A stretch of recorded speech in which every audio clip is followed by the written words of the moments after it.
welcome to our very first pop podcast interview segment. Joining us today is the charming and amazing Diane Franklin.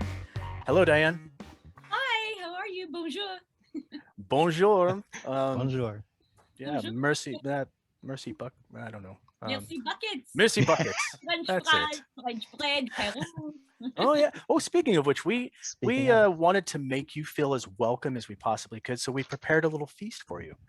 But first, we have Fraunch bread. Fraunch Oh. bread, Très bon, très bon. And we have Fraunch dressing, Fraunch dressing. This feels familiar. and to drink Peru. Peru.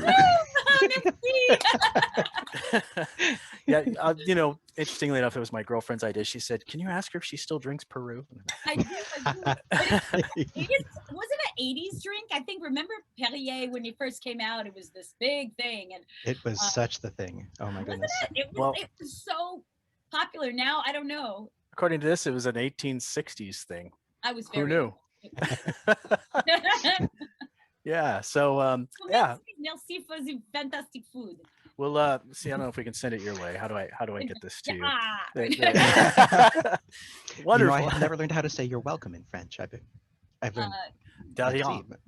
Merci beaucoup. So let's see here. I'm going to let me open this real quick. Yeah, here, my goodness, and how can I forget that? I need to match your wonderful background setting there. And sorry you can't do this, Ben.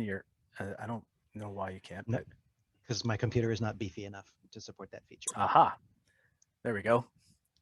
Ah, très bon. Look at all the better off dead. Oh wait, I've got something better. Ready? Dun, What's that? dun, dun, dun, Yes. dun. Ah! Oh yay! Oh my- Voilà. Très bon. Oh my god, that's awesome. I really It want was that. in honor of this meeting. Yeah. So Ben, you want to start us off with a question here for her, and we'll kind of go forward. Well, let's see. Actually, one of the first things that I wondered, and I remember wondering it back in 19 mumbledy, however long ago it was. I'm Right. not old. Shut up. Was is it an extra challenge to work a scene where you have to pretend that you're pretending that you don't speak the language? Ooh, nice. Did that add a layer of complexity, or was it just a matter of, okay, I'm listening for where I'm going to visually react? Well, when I did Better Off Dead, I don't know if I was. It was kind of funny. I think I just naturally went into that. I don't know. I don't know if I know what I know, right? I mean, I knew that like the first half of the film, I had to pretend that I didn't know English. Right. So I had to be quiet. I mean, I wasn't talking. So first half of the film, I have to react. And so, kind of that was just being like, I don't know what you're talking about, which was very easy for me to do. I have no idea what the people are talking about most of the time. I was like, Okay. what's happening?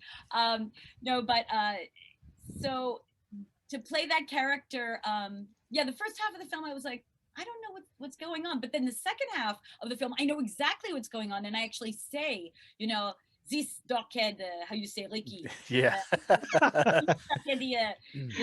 Goes after me and, it's terrible. And he's got his tentacles all over me. NT. NT. No, Big difference. Testicles, I don't know, something. Yep. I never got it right. So, but it is true that, when I did the film, the first half, I had to play very innocent. And it's cool because I think you don't know, you think I'm just this girl who doesn't really talk that much. So I think that's what makes it so fun when I finally do say something, and I do speak English. I do speak English, very good English. Yes. I think that's really fun for the audience to discover that this girl who's quiet is not as innocent or not that, unintelligent. She's intelligent. And I will say this, there are a lot of girls out there who you may think are very shy, but I'll tell you, they have opinions and they may just not be telling you them. So watch out for those shy girls, because you might be like, oh, she's just, she doesn't, she's afraid of things. Like, no, they might have a lot of very strong opinions. But when they come out, it's only for the people that they trust. And I think that's what's really nice with Better Off Dead is Monique trusts Lane, and she just he's your friend, your first friend, you know, and I think Yeah, that's so cool. But I also will say she kisses her friend right away, right? she Remember, does. she's like, "Oh, you are my friend," and she kisses Yeah. him, and I'm like, "That's the French way, I Yeah, I guess." thought that Right? was just a French thing there. It's just Uh, a French thing. American girls, I don't know if they would do that. Oh, you're Mm. my friend, and I kiss them. yeah, because that would be a Right. That never signal. happened for me. That would be that is just not quite the friend you imagine, you know. So Mm-mm.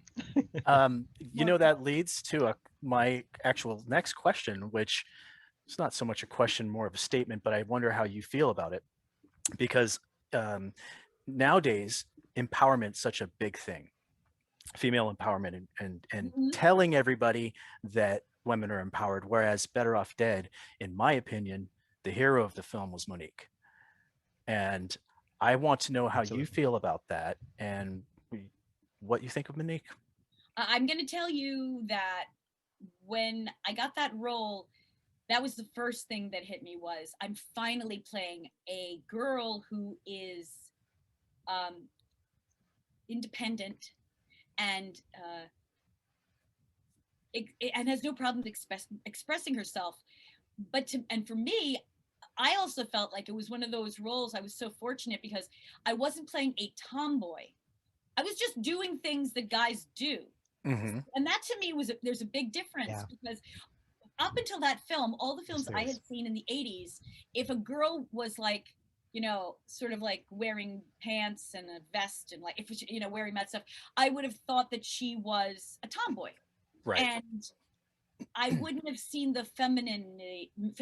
I mean, I'm not saying, look, there's some girls who are more masculine than others, and that's awesome. But I didn't see represented a feminine girl who was also doing masculine things. That's what I Yeah. didn't see represented. So Better Off Dead, what I really liked about that character was I was able to stand up for myself. I could verbally, you know, I could fix a car, be athletic and Yeah. ski. I could help Lane with his problems. I was brave. You know, I told him to get over his fears. Mm-hmm. And I think that is, and then I also could dress up and go to dinner and be very feminine as well. And I mean, Mhm. I like baseball. So I think that, you know, I think for me, when I look at that character, what I love about it is that I was a very well-rounded girl. Yeah. And Yeah. when you're talking about today women and empowerment, I think what we're trying to say is women need to be seen from the get-go that they are capable, and they need Yeah. to be raised and Yeah. treated like they're capable. And young girls need to be talked to that they can do anything, because if you don't talk to a young girl like that, she will be, I mean not just a girl but like guys, young people rise to the level that you allow them to, and you give them chances. So Yeah. if you don't have if you say to a girl, oh, you know, you don't do that, or that's not nice, or you don't use those words, or you know, sit lady like, and you try to groom them. I mean, yeah, people do, you know, they groom their guys to be guys and girls to be girls. But I'm going to tell you something, that everybody, guys have feminine, they have feelings and emotions. There's actually nothing feminine about it, it's just human, you know, as Mm-hmm. girls have, you know, boy qualities too. They like to be rough and, you know, and tumble, and they, you know, Yeah. whatever, they'll play sports, whatever. That, I mean, that even nowadays is interesting, because it's not even a male, used to be a male thing for sports. Now it's like, you know, just a person thing. So I think what's really Mm-hmm. happening in culture that is so different now than it was in the 80s, very, very different, is Yeah. that we're looking at people as opposed to gender gender appropriate. Now, I will say this. I I think it's fun personally to be everything. Like, I like it when a guy opens a door for me, and I like to be feminine on a date and like be bought things or thing. I mean, I like to dress up and, you know, go out. And I like being treated like a woman Right. or a girl. Um, but on the other hand, I would have to say that's sort of in like the romance, you know, place. I don't want that to happen in my job. Mm. in my work. Like in my work, I want to be challenged, and I want somebody to go, okay, who's going to do this? You know, and then I have to, oh, well, she's a girl, so she's like, let's do the guy to do this. You know what I mean? Right. Yeah. So I think that we're talking about in romance, you know, you can do anything. But in the world, we need equal opportunity. And that's what this empowerment thing is about. It's really not about women losing their sexuality, sensuality, whatever, like just like, or being women being men and men being women. We're talking about women just being all of themselves and people accepting that and embracing that. Yeah. I mean, the reason why people, when they like my character, then you like a girl who's, if you like Monique, you like a capable girl. It's the exact word I would use. You know, and I Yep. think that's cool. I think that's great because, you know, if unlike Karen in The Last American Virgin, not capable, very passive, she is an object floating in air, and a guy puts he decides, you know, I want to keep that object, I want to have that object, I want to own that object. She's an object to pass from person to person, different than Monique. So I remember at the beginning of the 80s, I was that object of desire, the girl the guys wanted. And the princess, And object of desire. the princess, yeah, later too, again, right? The Yeah. princess is an object. Right. But we're up to that beautiful moment. We're right in the middle of the 80s, 1985. That was a girl character that was, at least for me, incredibly valuable. And still, like, I love the fact that people can pass it on today to the next generation because it's a great role modeling for girls. Oh, absolutely. Yeah. I think I don't know how many copies of this film I've bought and given out to friends, especially at Christmas, because this is my Christmas film. Right? Christmas. Oh, I mean, all the lines, right? But yeah, you tell me what your thought is, because I mean, you know, you guys, you know, loved Monique in the story too. So like, what was your attraction to the character? Well, I've never been one for passive women ever in my life. My girlfriend now is not a passive woman. She is very capable. She's German Italian, and German. I'm sorry, German. she knows what she wants. She knows what she's doing, and I mean, it's challenging at times, but it's challenging in all the right ways. And I don't think I've ever. Well, no, I have dated people who were passive, but it didn't last very long. I need them to challenge me and to be on the same level. It's no fun otherwise. You brought up a good point. It's nice when you date someone passive at the beginning, it might be very nice. But the problem is if that person doesn't say what they think, the relationship's one-sided. And you know what? That it's almost like they're setting it up. Like, you know, then they get angry because, you know, the person's overbearing. But the truth is that person, let them be overbearing. You know, you have to stand up for yourself. So I think you made a really good point. You know, like the relationships that last longer are with, you know, both male and female who need to say how they feel. They can't, you know, let themselves get pushed around. You know, it's not good for anyone. Anyway, go ahead. How do you feel, Ben? And well, similar thing. And I didn't really realize it consciously then, but the women I've been interested in have never been the shrinking violets.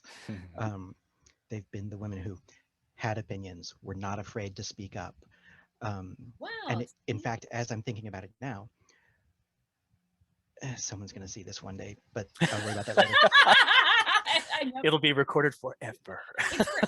Yeah, it will. There's a woman I'm interested in now. She is a triathlete. When she was in college, she played American rules football for her school. Whoa! That is amazing. I like her, and I don't even know her. I like her already. What I loved about Monique, she was unafraid. When Lane was around her, yes, he was still fearful, but all the consequences of fear melted away because she was this force of courage. And again, I didn't have the perspective at that time. I was still stupid teenager. Well, all right. So, but what I realized later is that what Daniel has touched on a little bit, Monique, whereas most movies, especially through the 80s, would involve the man rescuing a woman and thereby winning her Right. as a trophy. That's right. This movie turned that around. On its head. Lane was rescued by Monique. Sure. She was not just the hero, she was Lane's, I don't know if savior is the right feel, but rescuer. Mm-hmm. She brought him out of a low, dark place. And that's the kind of person I like having in my life, is someone who is that active and that positive. You, I haven't heard anyone say it as beautifully as you did. That's exactly right.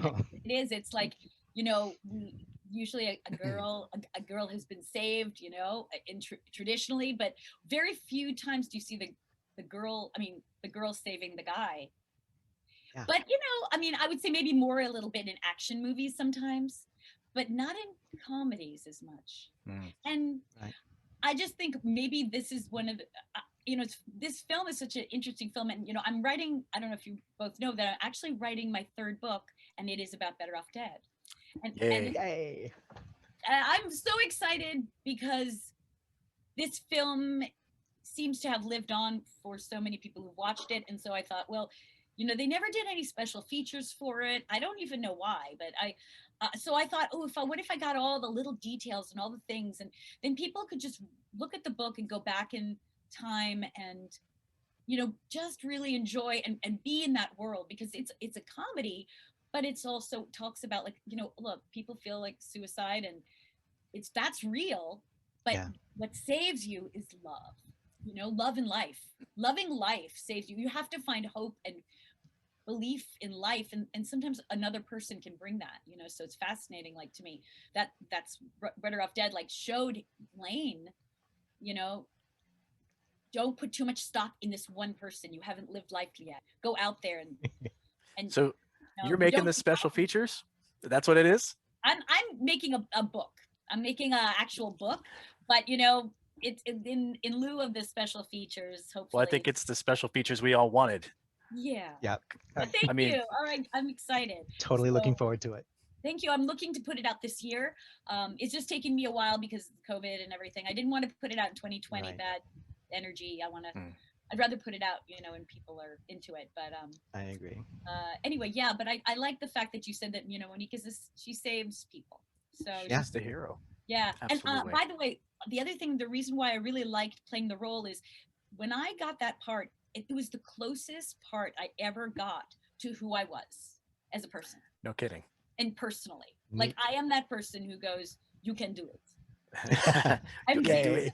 I am that person. And it's interesting because that's why when I read the script, you know, and Savage originally had thought of me for Beth, and I was like, I can't even relate to that. I'm so relating to Monique, and it was because the core of who she is was the core of who I am. So it goes to show that when you audition for roles, sometimes you may look the part, but the ones who get it are the ones who feel the part. They know that part of they know that world, you know. Yeah. Wow. So it's cool. Brilliant. That is wonderful. Ben, do you have something else you want to ask her? Put him on the spot. No, I'm okay with that. Had a similar question to the other one, but another thing I've wondered. My brother and I grew up watching movies. He and I will be quoting "Better Off Dead" to each other until the day we die. By the way, quotes, right? The quotes are unbelievable. By the way, yes. Yes. The question that has occurred to me. But the question that has occurred to me over the years, and I just never went and pursued an opportunity to ask, is in general, working on a comedy, do people have more fun? Do they joke around behind the scenes more? Is there more of an atmosphere of fun with a comedy, or is it about the same? You know, so that is a very good question. I have heard that some comedies take themselves very seriously.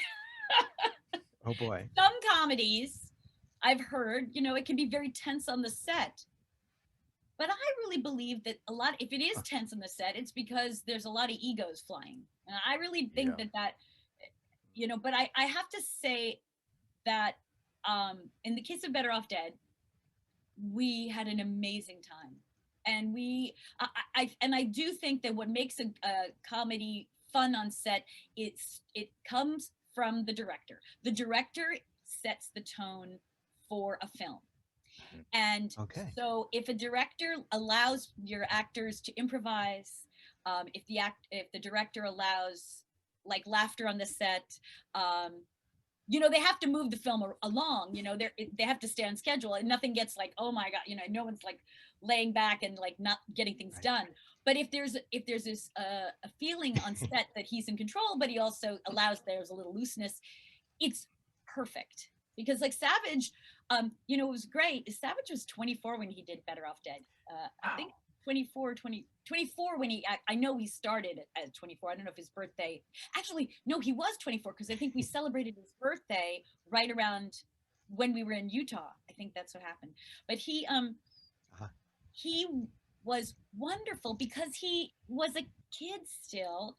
So he saw the fun of it. So no matter what we did, no matter what scenes we did, he always was in the moment. And he was always excited and wanted us actors to just, we took his words and then he's like, okay, go, just do it. And what a great thing for him to be able to see people do his lines, and then also for people to extend it. And we know our characters so well that we add real fun moments. So one of the most coolest things was like having him allow us to improvise and add our little things, because we all as professional actors respect the writer. You always respect, the writing comes first in a script, because the writing tells a story, and you as an actor might say, well, I have to, I have to feel this, or I have to come in. But the truth is that if the story doesn't have all the information, by the end of it, we don't understand how it got there. Like there has to be certain words. I remember doing there was like a horror film. It wasn't my thing, but there was an actor who in the horror film kept forgetting to say like something was going on upstairs. And it was such an important word, because if they didn't say that upstairs, we didn't know where that was going to happen, or like it was just, and so the actor was like, kind of improvising and stuff, and all of a sudden it was, and the director lost his mind because he was like, no, you have to say the word up, say upstairs, just stick it in there, So that's can be like freaky, because the actor has to be able to do the words, but then also the director is going to be able to say, all right, we're doing the scene. And then if the actor says, you know what, can we try this? And the director says, yeah, go ahead. That's such a gift for actors, because they then feel like they own their part, they own their role, and they know who that person is even more than the writer is. I mean, taking a character and taking it off the page and becoming it fully is, to me, like the biggest high. It really is just it's such a great feeling to be completely immersed and know that character more so better than the words on the page. And the reason why that is possible is when you hire people who've studied or who understand acting, and then you get a bunch of them together and it's magic. So like Vincent Schiavelli, he was in One Flew Over the Cuckoo's Nest. I'm sorry, this is a major big time actor. Indeed. And he loved the script, so he agreed to be in it. And that's wow. So it was very exciting working and getting together with these professionals and playing and being on set. So a very long answer to your question. Yes, it's funny on the set. Yes, it's hilarious. Yeah, it's funny, and there were times where we shot and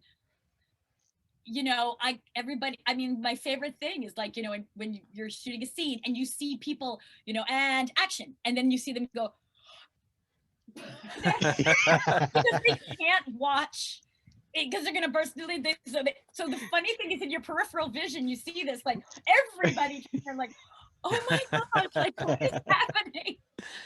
Yeah, That goes that's onto a the great. outtake reel. Yeah, that's a great. And you know what? We didn't have outtakes in the 80s. That wasn't happening. So people remember, like, outtakes are a gift. Like, you get outtakes now, that's really cool. But Yeah. we didn't have that. And Yeah. people would throw old footage away. And now we're going, Uh, oh, I want to see the alternate ending, or we want to see, like, Right. what was that right. deleted scene? So today Yep. we can save all those scenes, filmmakers, if you're out there. Yeah, we can kind of thank Dick Clark for that, right? Guy I used to work for. Really? Yeah, he did the bloopers and practical jokes television show, and they started to show outtakes from films. Oh yeah. Isn't You that are kind of where that so right. started? And It, that was huge. it People was. loved it. Yeah. It was. Oh, thank you for reminding me that you're absolutely right. I worked for the guy for a little while, so I kind of remember that. They let us know. um, I want to ask you because this is something with a lot of actors don't generally like to watch their films or see the stuff that they've been in, and I'm just curious. Do you watch these films? You watch Better Off Dead and what is it? The Possession, Amityville, I'm in build a possession. Terror Vision, and Yeah. Bill and Ted. Do you watch any of these films still, or Well, I would have to say I don't have a problem watching my work, although, like, okay, so there was some work I would go like, oh, I didn't do that well in it, or oh, but Mm. I still watch it because I learned from it, and I'll be like, why didn't it work? Maybe, I kind of like look at my work and say, what would I have changed about it? And I think that's just because I was very young, and so, like, I relied a lot on my instinct, and I was so busy, and I was working, and I was moving forward so much at that time that I had no time or to reflect or to look at my work. So I think a lot of actors will just keep moving forward, because if they get too critical of their work that they did, then they can't act. that makes sense? You Yeah, know, so Yeah, it does. but for me, like, I'd say, like, now it's really interesting to see films, because now I can watch it as an audience, or a viewer. So I mean, I Mhm. remember watching Last American Virgin at a screening, hmm and I remember seeing it and thinking, oh my god, I'm horrible. Oh, I hate myself. oh no. No, but I'm saying, like, as a character, I was like, Yeah. I had no. But then I was like, oh, I get it, because when I did it, I would not, I played it so you would not see it coming. hmm And so that's why it's like a bomb at the end, like, whoa. And with Better Off Dead, I watch it, and pleasantly, like, makes me laugh. Like, I go, oh my gosh, that was so funny. That's still so unexpected. Right. Those lines are so amazing. Um, you know, and it's still very sweet. Yeah, Well, it makes me happy to watch that. And yeah, just I think it depends on the material. I think now it's interesting, because I'm now still acting, hmm and doing films and things that uh, I never imagined to be able to do that again. I in my wildest dreams. I remember somebody when I was in my 30s said, because I'd stopped acting to have my kids. Somebody said to me, a parent at a school said, don't you miss acting? And I was like, no, I feel like I did everything. I don't, I feel like I had a great career, and I don't think so. Um, so I never anticipated acting again. But then when my daughter started making films, and she started with filmmaking, wanted to be a filmmaker at the beginning, hmm and do comedy, and she asked me to be in her films, I was like, oh, okay, all right, I'll help you. And I got it together again. And then bit by bit, it was like, oh, well, people, they're still hiring. And, we talk about women empowerment, and, um, it, there are roles now for older women. There were Oh not. yeah. This has Yeah. changed. There are roles because, one, women now have more of the money, and so they want to make projects for themselves. So you're going to see that. Um, I'm actually doing a lot more horror, because to me that's where the drama is. That's where Hmm. so I Okay. mean, I love doing comedy, but in horror I get to do real drama. It's not casual. It's not like, like a TV show is a little bit more like, it's more a procedural, and, like, you exposition, and, Yeah. this happens, and you move on, and your character, and you stay with that character, but only the guest stars come in, and they give it that, you know meat. Yeah. So it's been really interesting. And I look at my life right now and I go, I wonder, like I've been doing some, a lot of films. I'm thinking, I wonder if anyone will hire me for a series or a show. Who will be that person? Like, will it be sci-fi? Will it be horror? Will it be a comedy? Like, I don't know. It'll be interesting. And but believe me, if it does happen, Hmm. know that I'll be in shock. I'll be like, what? Yeah. So yeah, we'll see what direction. I have no idea. We'll see what happens. All right. I'm just glad to be acting again. I have to say that's just a gift. Well, I'm And excited I didn't about expect your to be. upcoming American Boogeyman. I love true crime, and I listen to podcasts on things like this, American Hauntings and whatnot. And when I saw that you were doing this film, I got a little excited. Can you tell us a little bit about American Boogeyman? Yes. All right. And so, by the way, and I also have put into Savage Steve Holland's brain, let's bring Better Off Dead back. And let's have Monique get I would because I would Beth love said, that. Amanda said she would do it too, and Curtis would. So anyway, I put that in his brain. He was like, "Let me think about that." So anyway, yeah, you never know what's going to happen. So here's what happened during COVID. During the worst part of COVID last summer, my daughter auditioned for a movie, and it was said it was a Bundy movie. And I remember seeing the audition. She was like, "Oh, look, I went for a Bundy movie. I had an audition." And I looked for it and I went, "Oh my gosh, I want to go for a Bundy movie." I'm like, "How did you get this audition? This is so cool." So she wound up. So it turned out I looked at the list and all of a sudden it said Daniel Ferrens, who I did Amityville Murders with, which recently, Cool. which was Wow. a sort of a for those who don't know, I did a movie called Amityville: The Possession when I was 20, and I played the daughter in the story. It's about a haunted house and a family that there's a lot of domestic abuse. And then I wound up playing the daughter in that film, and then Daniel Ferrens had seen it, and he is the writer director of Amityville Murders, and he cast me as the mother. Now in the same story, so I play the daughter one film, then mother in another, and in this horror film, it was based on the true story of a boy in Long Island, a 23-year-old boy who murdered his family, which is so it's based on true story, which like Bundy, based on true story. To me, that's when you play someone who's real, that's a gift. Like that's a responsibility for an actor. That's just a gift, because that's a wonderful thing to be able to do, and to bring that empathy and emotion and humanity to your character. Like a few days later, and said, well, I gave her, she's got the part she went for, actually we're giving her a better part, and because this is a more appropriate part for her. Yay. And we want you to do a cameo. And I went, Sweet. what a dream. Oh, fantastic. What Yeah. a dream to act in this same film. And by the way, my daughter has never done a horror film. She's acted before. She's done comedies. She's a lot going on right now. She's on TikTok. If you go to Sid and Olivia in a comedy, like they like exploded with TikTok, and she's on Snapchat with a show called Apocalypse Goals. Mm-hmm. She's writing for Smosh now. So she's really doing a lot of work. But this horror film, just the idea of us working together on drama was amazing. So what happened was, so she does some scenes that are, I'm not going to give away the stuff, but she does her scenes, and I'm very excited to see what she did without me. I mean, I didn't show up all the time, right? So like there's things I haven't seen. I'm so excited. And then she didn't see what I did, because I did some scenes without her.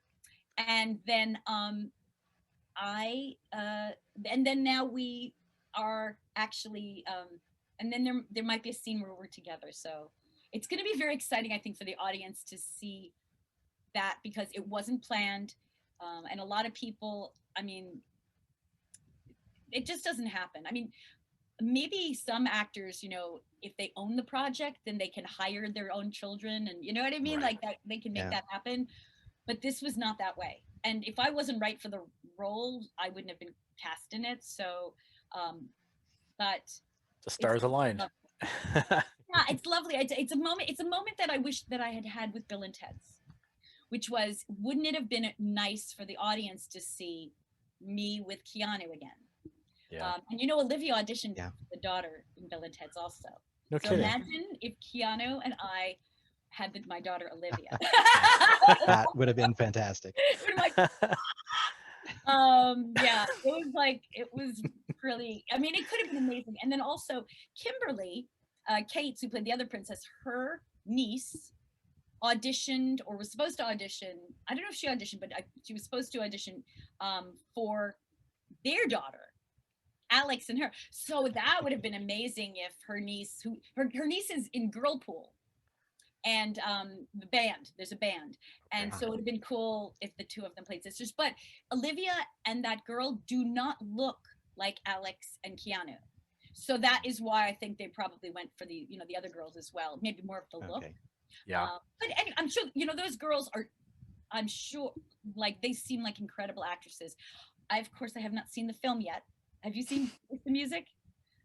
Say it again. Have you seen Face the Music? I don't think I have. No. Okay, it's up to Ben. Ben's seen it. I have not seen it because I just couldn't do it. But I hear that I've heard mixed things, but I'm really glad when it came out. I think it was important during 2020. It was incredible that it came out then, and it brought all the love, which is what I'm talking about. It did. When we watch things and we go, I don't know, for me, when I see somebody on film and they bring people back, to me, that makes me like, oh yeah, that's what happened to them, or oh wow, like what a nice gesture for them to bring them back. Yeah. By the way, I have to bring up also in American Boogeyman. Okay. Lynn Shay is in this film. She plays Mrs. Bundy. And that's incredible. And I'm so excited that she was able to be in the film. That's awesome. And Chad Michael Murray he plays the lead. And Holland Roden is also in the film. They play, Chad Michael plays Bundy, and Holland Roden plays a detective. And I think I'm saying her name right. I have to start getting these names correctly. And then Jake Hayes is going to be a new person you're going to keep your eye on. Jake plays a detective, and he's wonderful. He does an amazing job. So, what do you know when this is coming out, or when around the time it's going to be released? They told us August 16th, but I don't know if that is in the theaters or if that's just or if that's everywhere. But I think it is. I mean, they had made an announcement. So August 16th is supposedly when the film is going to be coming out. But there's just so many cool things about this film. By the way, also I do have another film coming out, a comedy, and it is called High Holiday. My guess is that it's going to come out, it was supposed to, I think, come out 2020, but then everything was so crazy with the election that I think they held on to it. Then it was supposed to come out on 4/20, but I think they're waiting 4/20. You'll see, because it's that answers my other question. Okay. High Holiday, people. I mean, I was going to say, like, high as in, up above. Oh, high Holiday. Hi. High holidays, but so I think it's going to come out around Christmas, because it is a Christmas themed movie. And it's with Tom Arnold, Jennifer Tilly, who is a dear friend of mine. Yeah. Jennifer and I did a TV show called Boone, and she's lovely, she's hilarious, and she's adorable. And we have lots, so it was so great to see her. I was so excited. And then Cloris Leachman is in the film. Oh my! So unfortunately, I thought we would all meet her, and because I did a scene, but my scene wasn't with her, so I never got to meet her, which was kind of very sad. But well, hopefully soon. Yeah. And then younger people might know the Shannon Sossamon. She's also a lead actress in it. So it's lovely. It's going to be really cool. Shows our dated knowledge here. You name actresses from a certain time period. I know them all, and the closer you get to now, the names, and then they go, "Wait, who is that?" Right. And there are people who are watching, going, "Oh my God, it's Sharon Sossamon!" Right? Yes. Who are these other people, but Sharon, oh my God. Yeah, so that's the world. Yeah. Yeah. Hey Ben, you had a couple things that you wanted to ask here, and I figure I have more things I was going to go leading into, and I realized I should probably let my co-host have a go here. Yeah, all All right. right. Um, well, this is kind of a smaller point, but it's another one of those little things that I noticed that made me wonder. Now, so in the movie, there's the school dance, right? And at one point, as I'm as I'm watching this, and Ricky picks up Monique and flings her around him, and she's so floppy, she's like a rag doll. And I was wondering, was that really the two of you?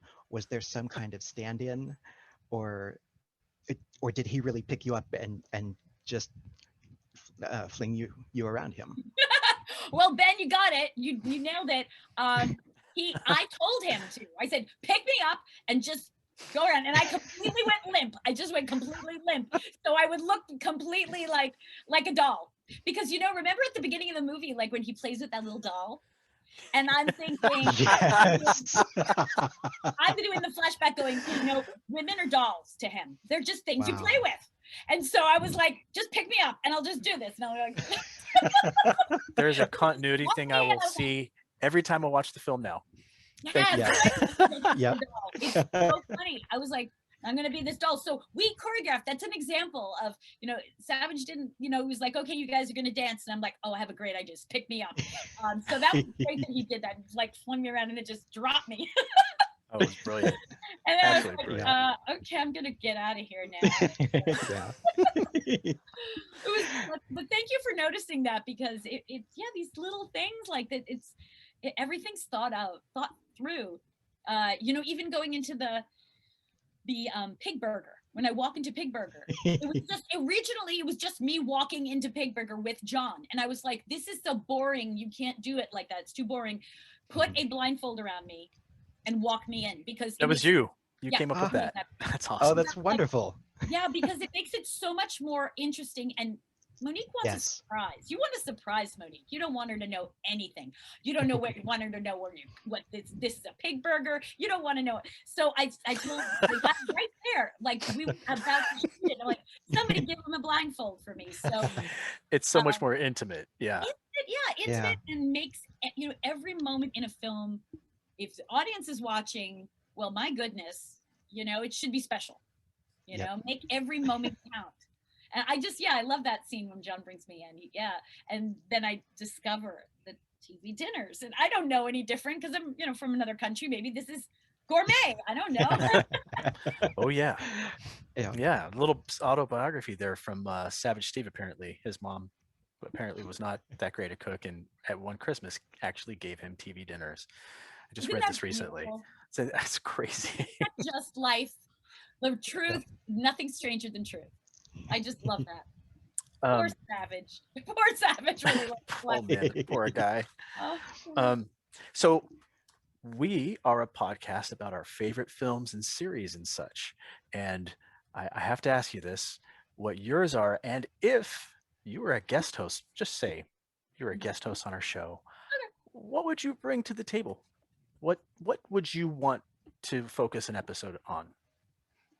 Oh, if I was to, so if you're saying if I hosted a show, what would my idea for? Or if you were on our show and wanted to host with us, I'm just saying, randomly, just throwing that out there. I don't know. If I wanted to Subtle. host with you, Was that? am I being asked out on a date? Is this? How far can I go with this without getting killed? Let me see. Gee. You mean what's it gonna take? Let's see. So you kind of touched on this earlier, and you had mentioned that if Cusack had, in another interview, actually mentioned that if Cusack called you tomorrow and said, "Hey, let's do another Better Off Dead," or maybe Better Off Dead 2, that you'd take it immediately. And I'm wondering if you'd elaborate on that, how you imagine that the stories of Lane and Monique would have evolved. Well, Okay, first of all, I want to let the audience know, John. John is. I don't think Better Off Dead was his cup of tea as a movie. Like, I mean, it's not something he would have gone to see as a person. You know, his personal taste. But I ran into him at a convention a couple of years ago, and he told me he doesn't. You know, he didn't have anything against the film. I mean, certainly like now, but so, and I said to him, I said, John, we have to do a film together. We have to do a film together. You know, and I know maybe for him, he doesn't want to maybe do romances because he's at a certain point. I'm sure that they tried to get him with Diane Lane, and you know, they always try to like make him sort of a leading man and stuff. But it's different with Better Off Dead. It's different. Right. Yeah. It's different. It's nostalgia. It's also him being whoever he wants to be. I mean, it's Better Off Dead. He can, if he's serious and down, well, that's what Lane was, right? You know, he was down, and the world could beat you down, you know, in 2021, you know, so it probably would be an excellent film. And I'm just as up, so that I think it would be a beautiful mix if he was able to do it. Do you think it would be about their kids or oh, that's interesting.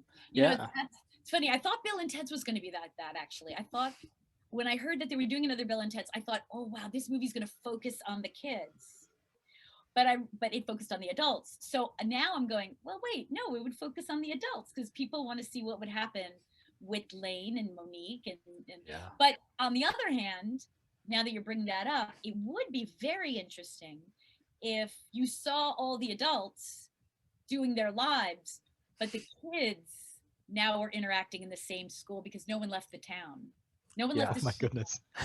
And now Ricky's the mayor, and he has a kid who is head president of the student council. Oh my!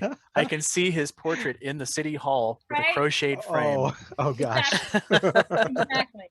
And you know, just like a giant picture of his mother, like yes. With that, you know. I could see, you know, Monique having, you know, they definitely have like a little kid who's like a ski demon, you know, like that. And then of course, a very old paperboy. Yes. Who is still after John. And still chasing you just see John going off and then him chasing, you know, for the rest of it. But the kids are left, but there's a paperboy that will not leave the dad alone. Yeah. Is he driving yet, or is he still on that bike? That's the question. On that bike. Yeah, no, he's still on that bike. With his backpack, and yeah, he's got to be on the bike. Yeah, that bike is like the Lone Ranger's horse. I don't he's know gotta if have he it. A new bike. I don't know if that's part of it. I don't know if maybe if he got paid, he'd get a new bike. Yeah, I think there's so many beautiful things that could be taken from that film. Oh yeah, absolutely. Anyway, yeah, so that's my $2, my $2. Your $2. Oh, hey, Ben, nicely done. I saw something there. You were drinking. Did I catch something there? What were you drinking out of? Well, I was. Oh wait, who? What are you drinking? This is it. It's a favorite mason jar that I started drinking out of because it was a little more interesting than a round glass. This is like over 10 years ago, and Daniel spotted that I was drinking out of it 1 or 2 nights ago. Oh, that's right. And it had to become Grandpappy's liqueur. Oh, I love him. Ricky!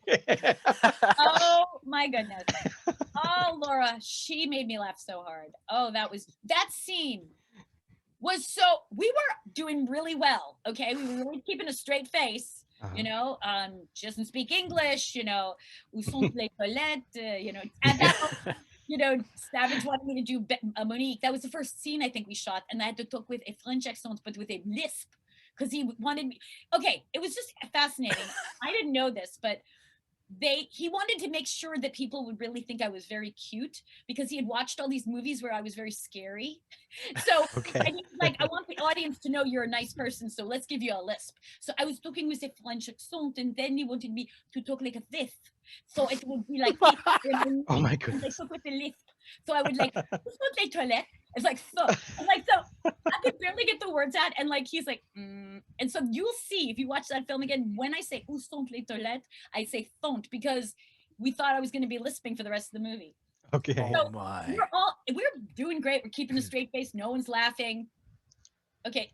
First, Kim Darby with the French fries and the French bread. And we're like, oh my God. And then luckily the camera's on this side. So we're just going like over my shoulder. So, we didn't have to be on camera for that one. Right. But when Mrs. Smith, oh my God, Laura Waterbury, when she starts with her, Jenny Maya, were you you made you always make a special impression, like that kind of thing. The outer limits. That's it. The outer limits. Oh my gosh. We didn't know she was going to do that. We had no idea.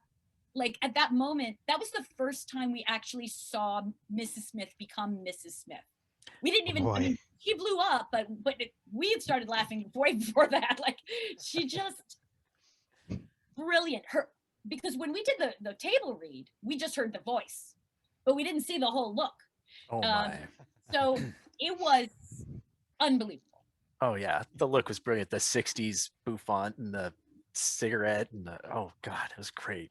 Savage refers to it as like Liz Taylor on acid. Like, well, she is perfect. Definitely unforgettable.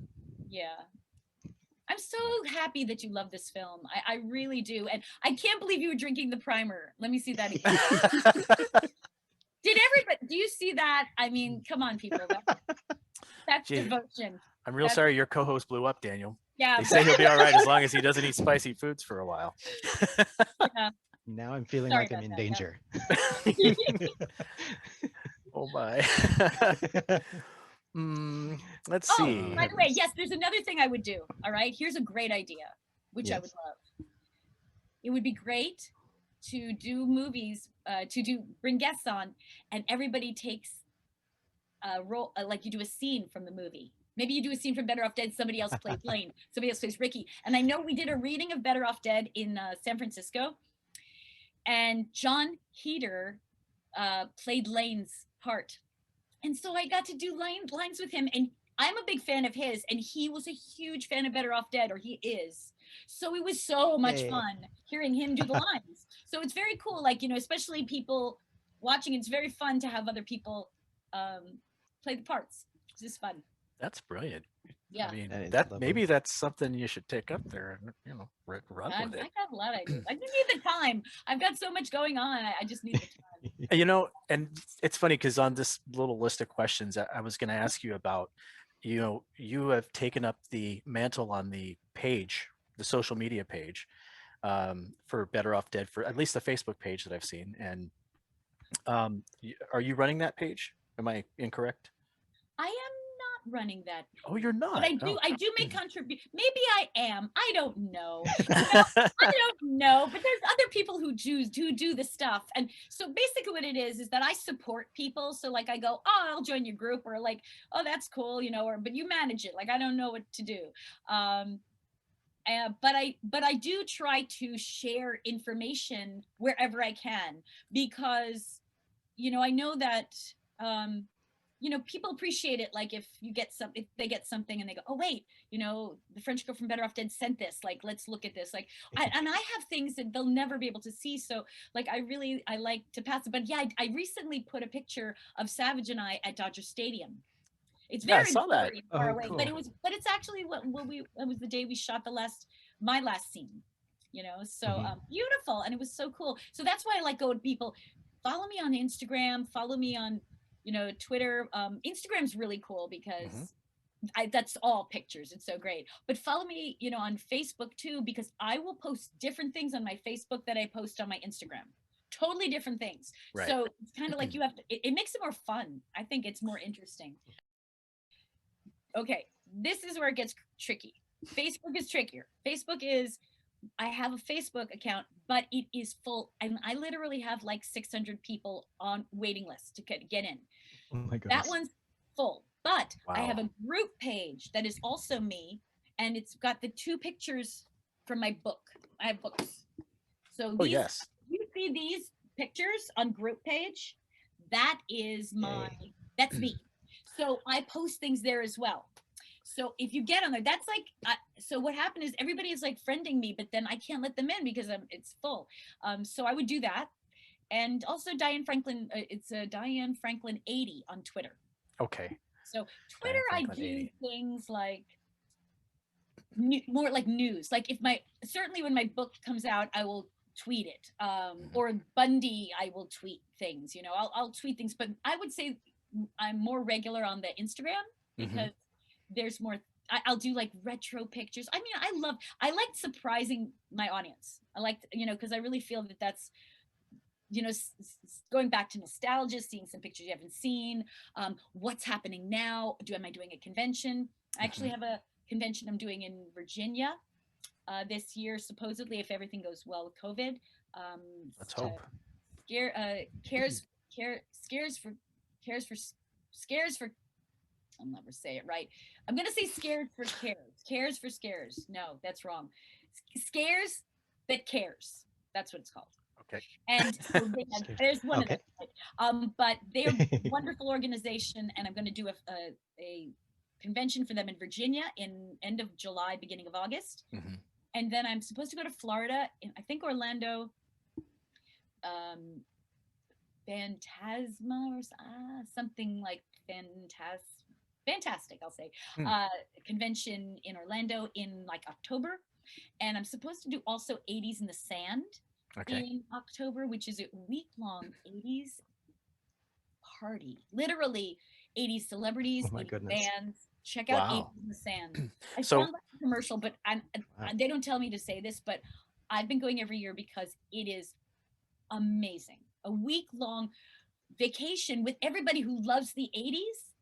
You know, that's the thing. If you love the 80s, you're going to meet people who love the 80s, and then you're going to see the real entertainers, not like a cover band, like the real, like Billy Idol, I think is set up for this year. So like, but lots of bands. Wow, okay.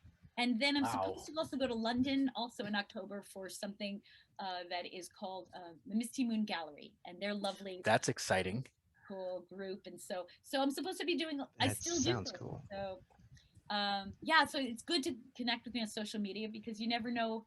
And then I'm also, if you like photos or if you like my books, you can also go to dianefranklin.com, and then I can send you an autographed photo if you can't. Wonderful. Mention. So anyway. So the books are all available on dianefranklin.com. Are they on Amazon as well? Yes, actually, I recommend getting them on Amazon because they're cheaper.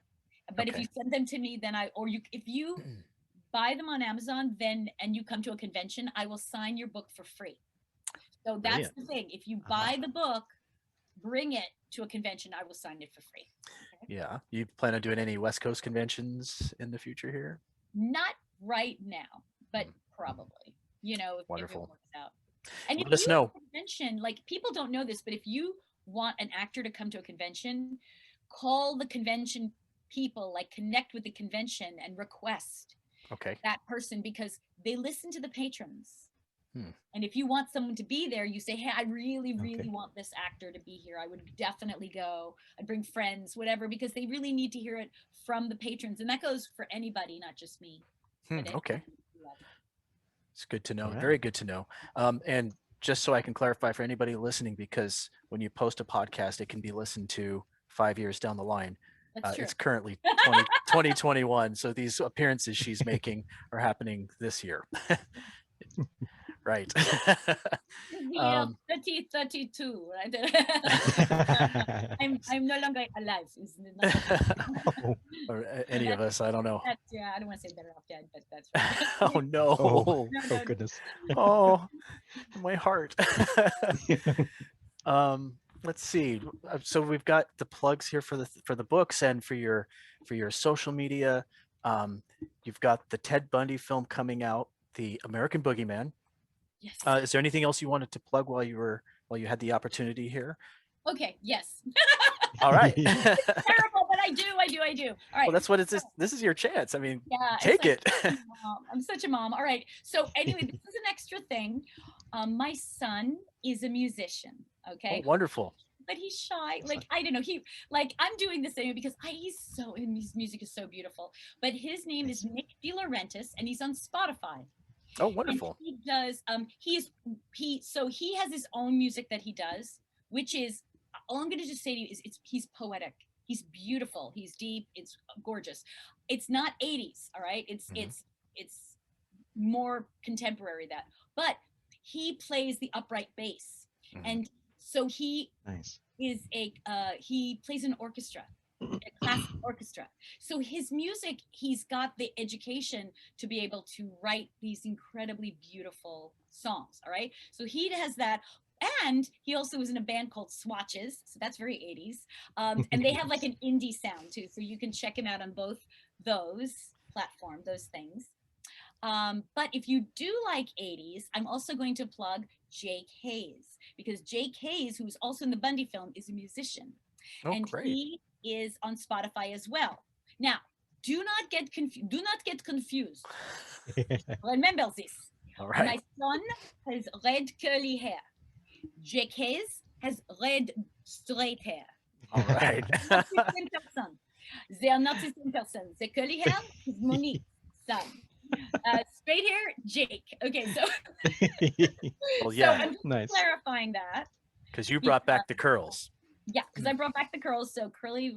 But I also have to tell you another little thing that you don't All right. know. It's exciting. Some of you know already, so you're like, oh my gosh, I know this already. Jake Hayes is also dating my daughter. So that's Insider information. he's in this movie.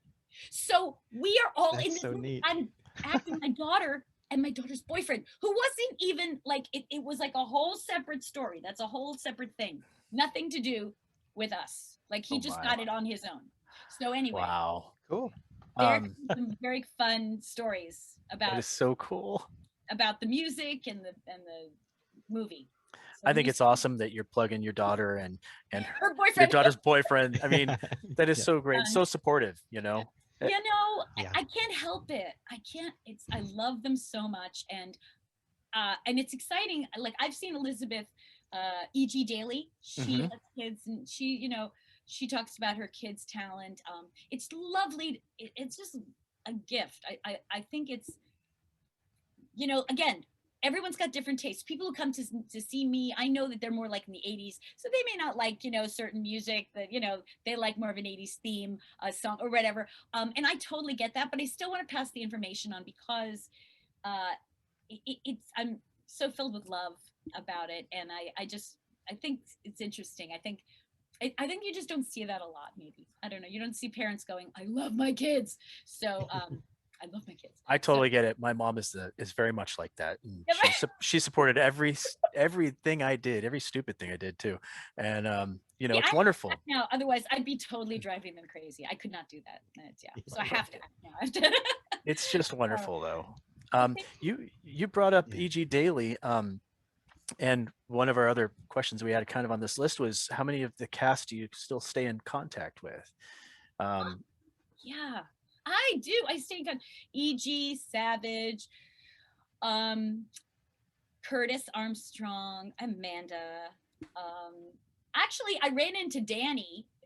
It was kind of funny, like about a couple of years ago. Like I just ran into him. He was shooting something, and it was really funny because I was like, Danny, and he just was. He was like, he put on the little glasses and like we took a picture together. It was kind of funny. So yeah, I mean, I don't hang with Danny, but I do. What else did I see? Oh, and I saw Kim Darby. I saw her at Oh, and Oh, nice. so sometimes, yeah, we wind up meeting each other and seeing each other. When in the olden days too, like I used to hang with Amanda Wiss and Heather Langenkamp.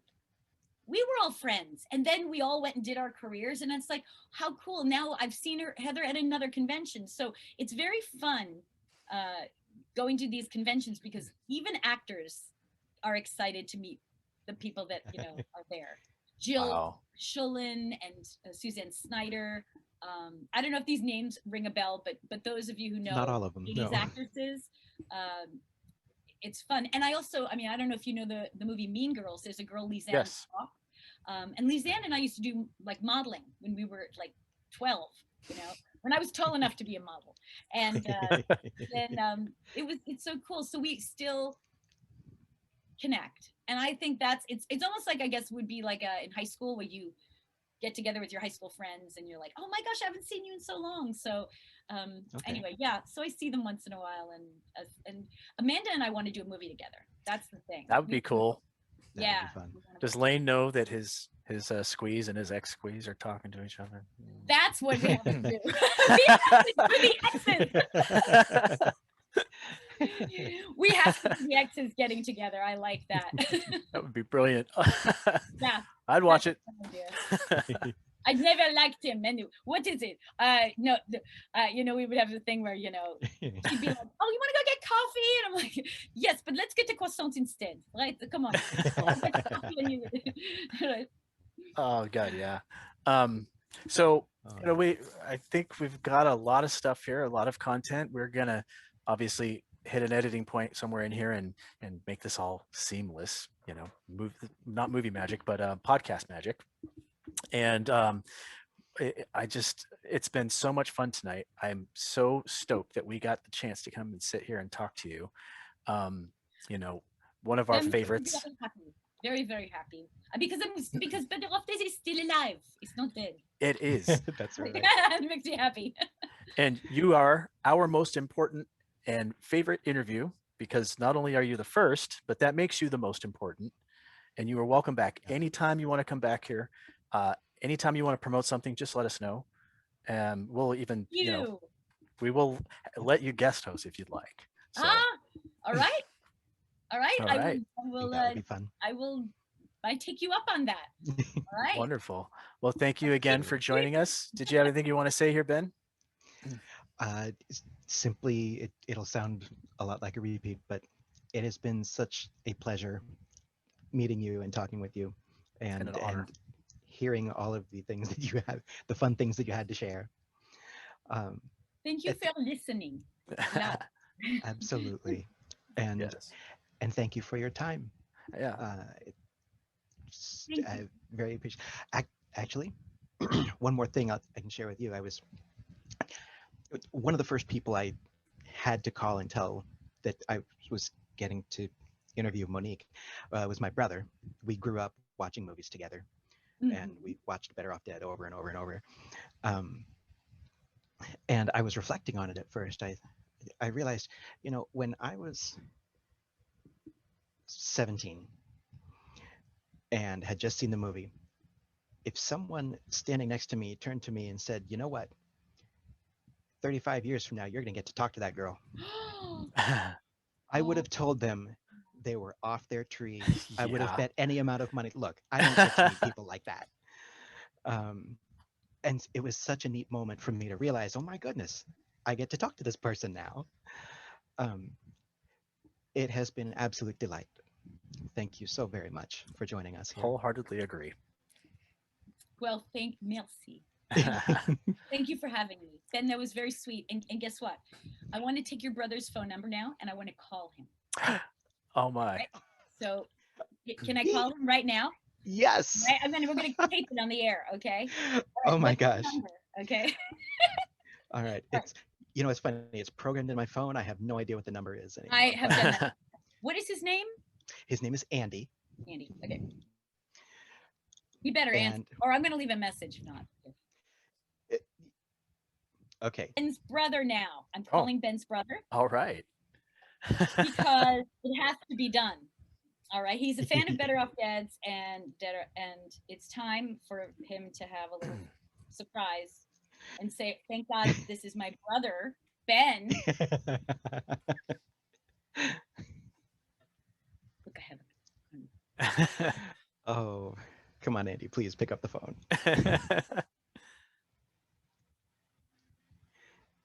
Bonjour, is this Andy? This is Monique Junot from the film Better Off Days. I don't think you remember me, but I understand you have a brother named Ben. Very nice. Very, very nice. And he gave me your number because he told me you like the film. So I want to ask you a question. Do you practice the international language?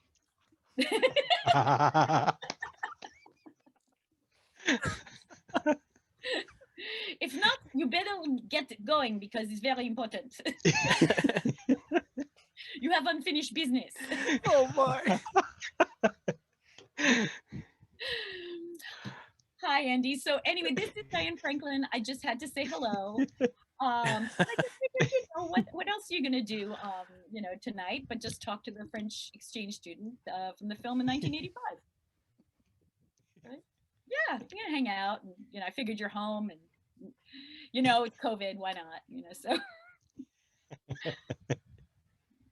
Well, anyway, we're in the middle of a podcast. I just figured I'd just say hi to you while we were doing it, and I have a great life.